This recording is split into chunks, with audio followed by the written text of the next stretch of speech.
Hello बच्चों, चलिए इस प्रश्न को देखते हैं। सूक्ष्मदर्शी द्वारा वस्तुओं को देखने के लिए छोटे तरंगदैर्घ्य के प्रकाश की क्यों आवश्यकता होती है।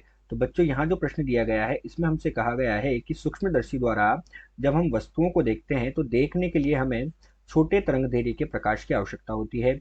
ऐसी ऐसा क्यों होता है, अर्थात हमें छोटे तरंगदैर्घ्य का प्रकाश ही क्यों लेना पड़ रहा है। तो चलिए बच्चों, सर्वप्रथम हम देखते हैं मुख्य अवधारणा। तो इसमें हम क्या देखते हैं, हम देखते हैं अब हम इसे कैसे समझेंगे बच्चों। तो हम इसे समझेंगे सूक्ष्मदर्शी की विभेदन क्षमता के द्वारा।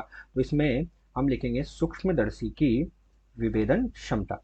सूक्ष्मदर्शी की विभेदन क्षमता जो होती है बच्चों, इसका सूत्र हमारे पास क्या होता है। तो बच्चों, सूक्ष्मदर्शी की विभेदन क्षमता होती है हमारे पास 2 गुणा म्यू गुणा साइन थीटा बटे 1.22 लेमडा। ये हमारे पास बच्चों सूक्ष्मदर्शी की विभेदन क्षमता का सूत्र होता है। जहां पर लेमडा क्या है हमारे पास, लेमडा हमारे पास होता है प्रकाश की तरंगदैर्घ्य। लेमडा क्या है, प्रकाश की तरंगदैर्घ्य है।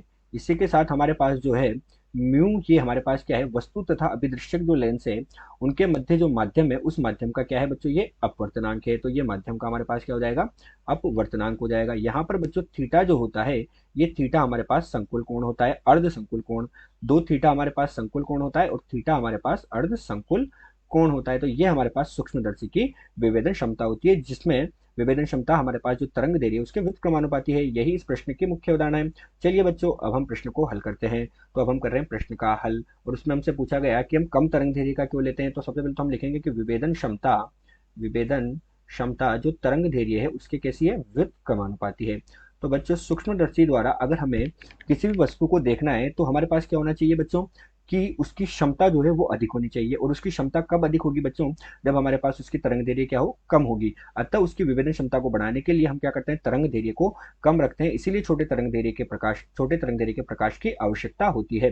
तो छोटे तरंग दैर्घ्य के प्रकाश की क्या आवश्यकता होती है, तो हम कहेंगे कि सूक्ष्मदर्शी की विभेदन क्षमता को बढ़ाने के लिए, सूक्ष्मदर्शी की विभेदन क्षमता विभेदन क्षमता को बढ़ाने के लिए, विभेदन क्षमता को बढ़ाने के लिए बढ़ाने के लिए छोटे तरंगदैर्घ्य के प्रकाश की आवश्यकता होती है।